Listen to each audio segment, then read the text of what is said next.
नमस्कार, आवाज समाचार में आपका स्वागत है। आपके साथ मैं हूं विपिन भट्ट, लेकर हाजिर हैं ढेर सारी बड़ी और अहम खबरें आपके लिए। आज के दिन का पूरा हाल, तो चलिए शुरुआत करेंगे इस वक्त की हेडलाइंस के साथ। 15 अगस्त को लाल किले से प्रधानमंत्री मोदी कर सकते हैं बड़े ऐलान। बैंकिंग और हेल्थ केयर सेक्टर के लिए आ सकती है बड़ी खबर। आवाज की आजादी एक्सक्लूसिव रिपोर्ट। श्रीनगर में हर घर तिरंगा अभियान की जबरदस्त शुरुआत। डल झील में तिरंगा शिकारा रैली की एलजी ने दिखाई हरी झंडी। सीआरपीएफ ने श्रीनगर में निकाली हर घर तिरंगा रैली। बिहार में नए मंत्रिमंडल के गठन से पहले दिल्ली पहुंचे तेजस्वी यादव। आज शाम सोनिया गांधी से करेंगे मुलाकात। 24 अगस्त को विधानसभा में बहुमत साबित करेंगे सीएम नीतीश कुमार। हफ्ते के आखिरी कारोबारी दिन बाजार में रहा दायरे में कारोबार। मेटल, पीएससी, एनर्जी शेयरों में दिखी तेजी, तो आईटी, फार्मा, एफएमसीजी शेयरों ने बनाया दबाव। सेंसेक्स निफ्टी 1.4% चढ़कर बंद। जमा करो खरीदारी का बिल। जीएसटी वाले बिल के नंबर पर आपको मिलेगा इनाम। सरकार ला रही है लकी ड्रॉ स्कीम। दिवाली के आसपास लॉन्च हो सकती है ये स्कीम। सीएनबीसी आवास की खबर पर लगी है मोहर। डिजाइनर लिंक्ड इंसेंटिव स्कीम पर सरकार ने जारी किया स्पष्टीकरण। मौजूदा कंपनियां भी स्कीम में ले सकेंगी हिस्सा। कंपनियों को मिलेगा 1% अतिरिक्त इंसेंटिव। टेलीकॉम कंपनियों को चाहिए टावर लगाने के लिए नियमों में ढील। मौजूदा फ्रेमवर्क में दूर दराज तक 5G सेवा पहुंचाना है मुश्किल। अंतर्राष्ट्रीय मानक के हिसाब से हो नियम। आज की टेलीकॉम अपडेट।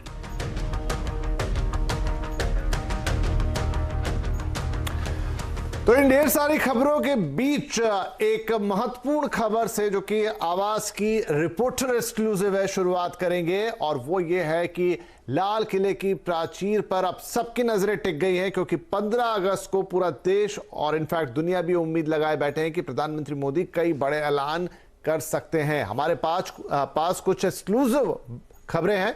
हमारे 3 रिपोर्टर अब हमारे साथ जुड़ेंगे, जिनके पास फर्टिलाइजर, डिजिटल बैंकिंग और हेल्थ केयर से जुड़ी ये बेहद एक्सक्लूसिव खबरें हैं। हमारे साथ हैं हमारे सहयोगी असीम मनचंदा, आलोक प्रियदर्शी और दीपाली नंदा। आप तीनों का ही बहुत बहुत स्वागत है। तो पहले चलिए आलोक, हम आपसे बात करते हैं। 15 अगस्त को प्रधानमंत्री का भाषण हमेशा एक डिटेल भाषण होता है, जिसमें वो एक तरह का विजन देते हैं। फर्टिलाइजर सेक्टर से कुछ बड़े ऐलान होने की उम्मीद की जा रही है। क्या संभव है उस दिन? देखिए, फर्टिलाइजर को लेकर प्रधानमंत्री ऐलान कर सकते हैं कि अगले दो साल के अंदर हमें इंपोर्ट नहीं करना पड़ेगा फर्टिलाइजर। अभी भी जो काफी बड़ी मात्रा में इंपोर्ट होता है फर्टिलाइजर, उससे हम आत्मनिर्भर हो सकते हैं। तो जो हमें सूत्रों से जानकारी मिल रही है कि 2025 के बाद इंपोर्ट करने से हमें आजादी मिल जाएगी फर्टिलाइजर की। कुछ ऐसा ऐलान प्रधानमंत्री की तरफ से हो सकता है, क्योंकि देश में प्रोडक्शन बढ़ाने की लगातार सरकार कोशिश कर रही है। 5 लाख मीट्रिक टन को बढ़ाकर 7 लाख मीट्रिक टन किया जाना है। कालाबाजारी रोकने पर काफी सरकार का जोर है और फर्टिलाइजर फ्लाइंग स्क्वाड को और स्ट्रेंथन किया गया है।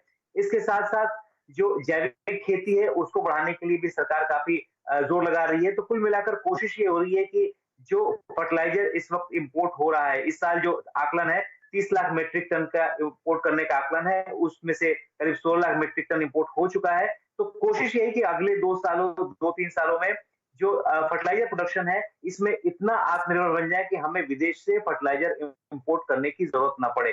तो कुछ इस तरह का रोड मैप प्रधानमंत्री फर्टिलाइजर को लेकर लाल किले के प्राचीर से पेश कर सकते हैं।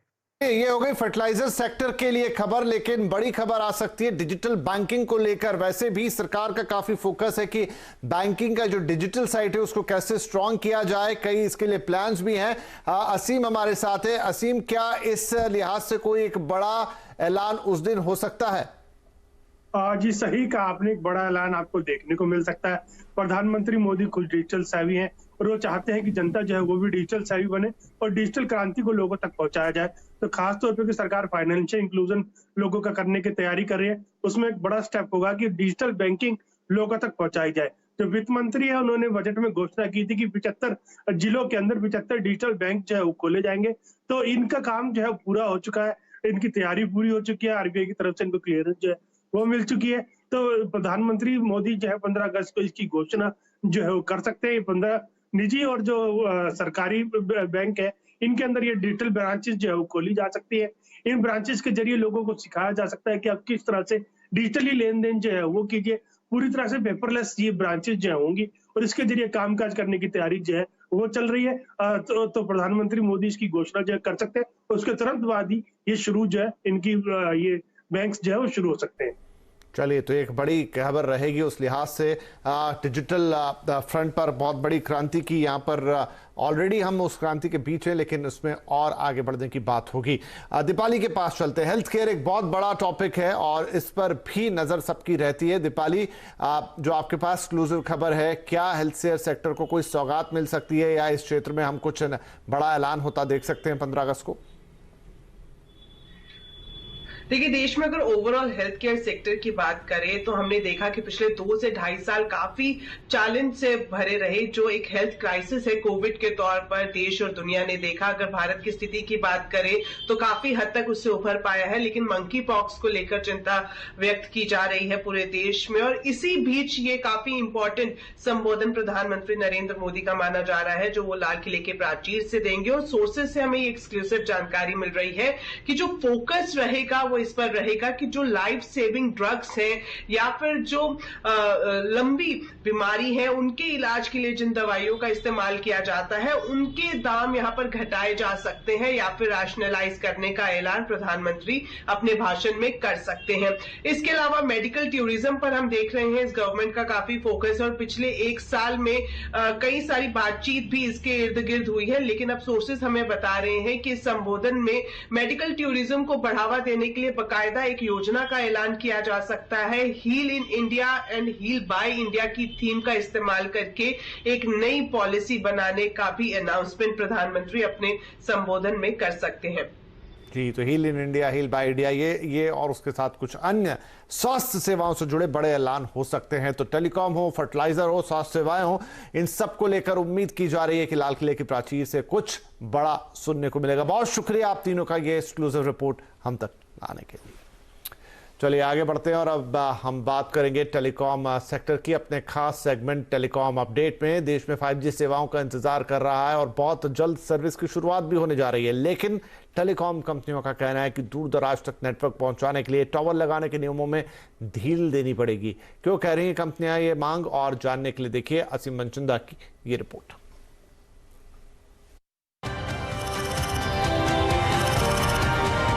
CNBC Awaaz and Salazar Techno Engineering present Telecom Update. Spectrum नीलामी के बाद से 5G सर्विस शुरू करने के लिए तेजी से काम चल रहा है। इस बीच टेलीकॉम कंपनियों ने सरकार से टावर लगाने के नियम आसान करने की मांग की है। कंपनियों के मुताबिक देश में इलेक्ट्रॉनिक मैग्नेटिक फील्ड यानी EMF के नियम विदेशों के मुकाबले काफी सख्त हैं।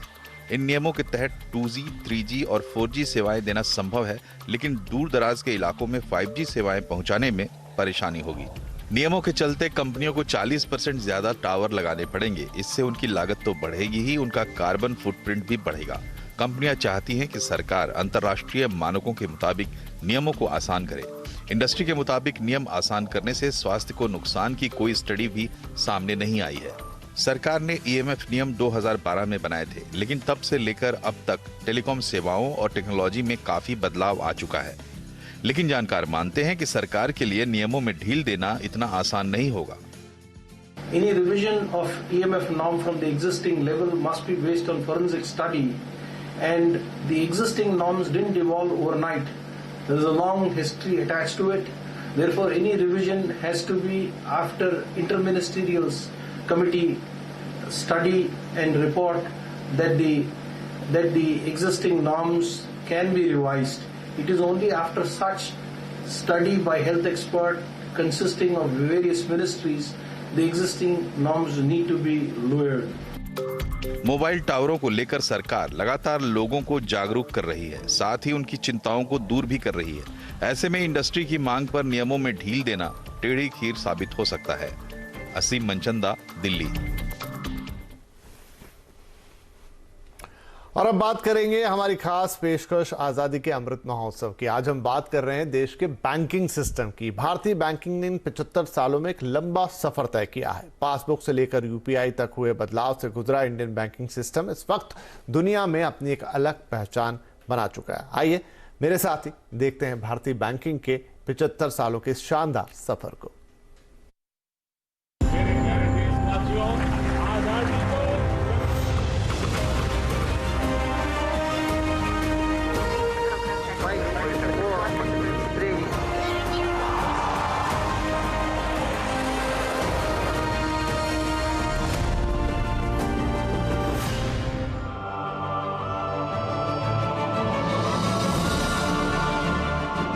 आजादी का अमृत मंथन, इंडिया एट 75, आजादी के शानदार 75 साल। और आज हम देखेंगे भारतीय बैंकिंग का हाल। जी हाँ, इन 75 सालों में भारतीय बैंकिंग सिस्टम ने कितनी प्रगति की, कितनी तरक्की की, वो कहां से कहां पहुंचा, ये पूरी कहानी आंकड़ों के जरिए अगर याद करें सन 1947 को, यानी हमारी आजादी के साल को, तो वहां पर कितने बैंक्स हमारे पास थे, किस तरह का बैंकिंग सिस्टम उस समय चलता था, उससे हमें समझ आएगा। 1947 में 97 शेड्यूल बैंक्स भारत में मौजूद थे। उसी तरह नॉन शेड्यूल बैंक्स की संख्या पर नजर डालें तो वो थी 557। इसके अलावा देश में कई कोऑपरेटिव बैंक्स भी थे जिनकी संख्या आजादी के वक्त थी 395, यानी 395। यानी ये आज से 75 साल पहले हमारी बैंकिंग की तस्वीर है।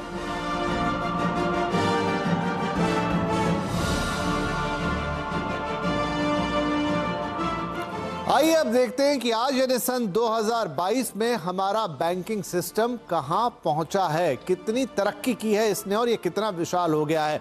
आज सरकारी बैंकों की संख्या है 12 और प्राइवेट बैंक है हमारे पास 22। याद रखना होगा कि इस बीच बैंकों का राष्ट्रीयकरण भी हुआ, फिर एक बार प्राइवेटाइजेशन का दौर शुरू हुआ और ये नंबर हमारे सामने है। इसके अलावा स्मॉल फाइनेंस बैंक की बात करें तो वो है 11 और पेमेंट बैंक जो कि एक नया फिनोमेना है वो है 4। रीजनल रूरल बैंक्स की संख्या है 43 यानी 43 और विदेशी बैंकों की संख्या है 46। तो यह है अभी के बैंकिंग का हाल। लेकिन कोऑपरेटिव बैंक्स, उनकी संख्या में बड़ा इजाफा हुआ है, 98,537 यह संख्या पहुंच गई है देश में कोऑपरेटिव बैंक्स की। लेकिन यह पूरी बैंकिंग प्रणाली इतने बैंकों के साथ आज पूरे देश में सभी नागरिकों को बैंकिंग की सुविधा प्रदान करने की एक भरकस कोशिश कर रही है। तो आइए कुछ आंकड़ों से समझेंगे कि हमने कहां से कहां तक का सफर तय किया है। बैंक डिपॉजिट से शुरुआत करते हैं। 1947 में हमारे पास महज 1261 करोड़ रुपए के बैंक डिपॉजिट थे, लेकिन आज यानी 2022 में ये 167 लाख करोड़ तक पहुंच चुके हैं। ये नंबर बताता है कि हमने कितना बड़ा सफर तय किया है। ब्रांचेस के टर्म्स में देख लीजिए, 5000 ब्रांचेस थी जब हम आजाद हुए थे, लेकिन आज हमारे पास 2022 में आजादी के 75 साल बाद 14 लाख से ज्यादा ब्रांचेस हैं जो देश के कोने कोने में फैली हुई है ताकि हर व्यक्ति को बैंकिंग की सुविधा से जोड़ा जा सके। इसके अलावा एटीएम एक ऐसी चीज, एक ऐसी क्रांति जो आई तो 1987 में, लेकिन इसने बैंकिंग की परिभाषा को, बैंकिंग के सिस्टम को काफी हद तक बदल दिया। अब आपको बैंक जाने की जरूरत नहीं थी पैसे निकालने के लिए। आप 24 घंटे कहीं से भी किसी भी एटीएम से कैश निकाल सकते थे, ना पासबुक ना बैंक की ब्रांच। और इसी के कारण 2022 से आज देश में 2,18,000 से ज्यादा एटीएम मशीनें लगी हुई हैं जो देश के पूरे कोनों में फैली हुई हैं। आप कहीं से भी कैश निकाल सकते हैं। 1980 आता है और शुरुआत होती है प्लास्टिक मनी की, क्रेडिट कार्ड। लेकिन 1980 में इसकी ज्यादा चर्चा नहीं हुई। इसका असली रंग दिखना शुरू हुआ जब देश में हमने देखा कि 1992 के बाद अर्थव्यवस्था में ओपननेस आई, उसका खुलना शुरू हुआ, ग्लोबलाइजेशन हुआ और फिर सन 2000 आते आते क्रेडिट कार्ड्स की चर्चा काफी तेज हो चली। बहुत सारे लोग इसे अपना सके। एक ऐसा कार्ड था जिसके जरिए आप बिना कैश के कहीं से भी शॉपिंग कर सकते थे, किसी भी तरह का सामान खरीद सकते थे और पैसे आपको बाद में चुकाने होते थे। आज देश में इस वक्त 7.5 करोड़ से ज्यादा क्रेडिट कार्ड होल्डर्स हैं, लेकिन एक कार्ड जो इससे भी आगे निकल गया है, ये भी प्लास्टिक मनी लेकिन अलग तरह की। ये है डेबिट कार्ड, यानी आपके खाते से जुड़ा हुआ कार्ड। अब इसमें आप क्रेडिट नहीं लेते बल्कि आपके खाते से सीधा पैसा कटता है। ये आया क्रेडिट कार्ड के 10 साल बाद 1990 में, लेकिन इसने तेजी से लोकप्रियता पाई। आज हर खाते के साथ एक डेबिट कार्ड जुड़ा हुआ है जिसके जरिए आप ऑनलाइन ऑफलाइन किसी भी तरह की शॉपिंग कर सकते हैं, एटीएम से पैसे निकाल सकते हैं। 92 करोड़ से ज्यादा एक्टिव डेबिट कार्ड्स इस समय हमारी अर्थव्यवस्था में, हमारी बैंकिंग सिस्टम में मौजूद हैं। लेकिन जिस सबसे बड़े सिस्टम की बात करेंगे उसका नाम है यूपीआई, एक ऐसी चीज जिसने भारतीय बैंकिंग में एक तरह की क्रांति लेके आ गई है। यूपीआई यानी यूनिफाइड पेमेंट इंटरफेस, शुरुआत महज 6 साल पहले, लेकिन काम जैसे 6 दशकों का कर दिया।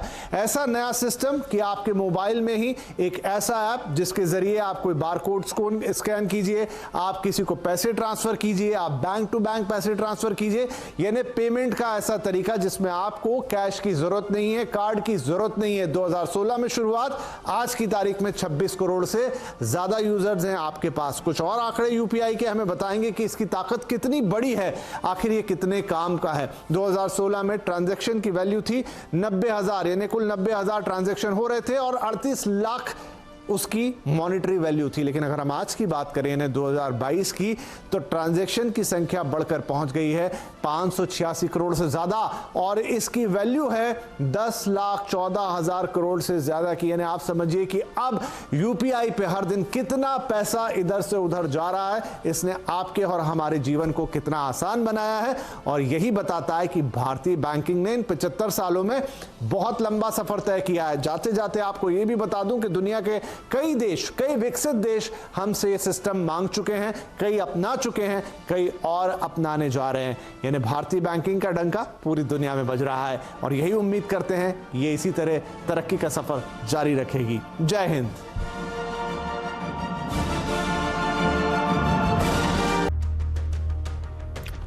वेलकम बैक और अब बात करेंगे बाजार की। कारोबारी हफ्ते के आखिरी दिन बाजार आज दायरे में रहा। सेंसेक्स 130 पॉइंट चढ़कर 59,463 पर, तो निफ्टी 39 पॉइंट चढ़कर 17,698 पर बंद हुआ। मिड कैप स्मॉल कैप शेयरों में आज खरीदारी रही। सबसे ज्यादा तेजी आज हमने देखी मेटल, पीएचसी, एनर्जी शेयरों में, वहीं बैंकिंग, रियल्टी शेयरों में अच्छी खरीदारी रही। आज के बाजार में सबसे ज्यादा दबाव बनाने का काम किया आईटी, फार्मा और एफएमसीजी शेयरों ने। देश की आजादी का अमृत महोत्सव हम मना रहे हैं। ऐसे में पिछले 75 सालों में कैसी रही है समृद्धि की यात्रा, किस एसेट क्लास ने किया है माला माल और इन्वेस्टिंग के लिए क्या है गुरु मंत्र, आज हमारी खास पेशकश अमृत अड्डा में इसी पर चर्चा होगी। शाम 7:57 पर जरूर जुड़िएगा हमारे साथ। अमृत अड्डा, समृद्धि की यात्रा, 7:57 पर।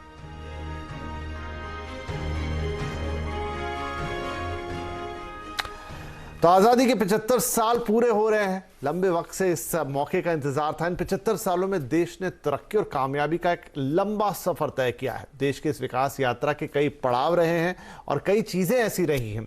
कुछ ऐसी भी चीजें हैं जो एक वक्त में देश की तरक्की का सिंबल बन गई थी, लेकिन आज हमारे जीवन का हिस्सा वो नहीं है।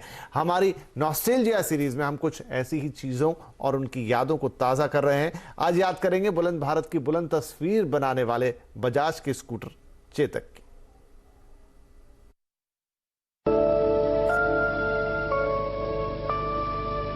बुलंद भारत की बुलंद तस्वीर हमारा बजाज। 80 के दशक की ये सुपर हिट जिंगल आज भी लोगों की जुबान पर आ जाती है। आज हमारा कल हमारा आज। वो स्कूटर का दौर था। स्कूटरों का राजा था बजाज चेतक। हमारा बजाज बुलंद भारत। महाराणा प्रताप के घोड़े से अपना नाम पाने वाले स्कूटर ने ख्याति भी वैसी ही पाई। हमारा बजाज। 1972 में भारतीय सड़कों पर उतरे चेतक ने 3 दशकों तक अपना राज कायम रखा। चेतक की चाहत का आलम ये था कि एक वक्त इस पर 20 महीने की वेटिंग हुआ करती थी और इसके चाहने वाले इतना इंतजार भी करते थे। 8 से 10,000 रुपए कीमत वाला चेतक 80 के दशक में घर घर का वाहन बना।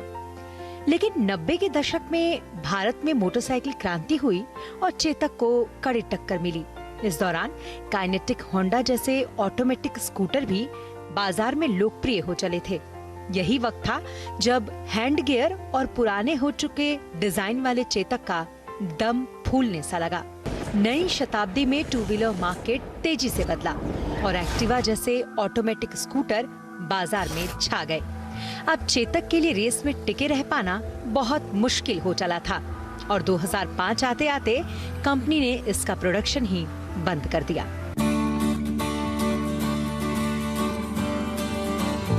पर कहते हैं ना कि वक्त बदलता है, तो चेतक भी एक बार फिर आ रहा है, इस बार इलेक्ट्रिक अवतार में।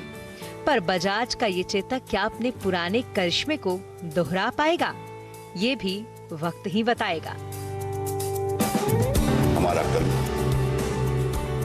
चेतक। तो आजादी के 75 साल ऐसी ही कई प्यारी यादों को याद करने का मौका दे रही है। थी कहानी चेतक की, आगे दिखाएंगे कहानी मारुति 800 की अगले बुलेटिन में, लेकिन फिलहाल आपसे लेंगे इजाजत। नमस्कार, जय हिंद।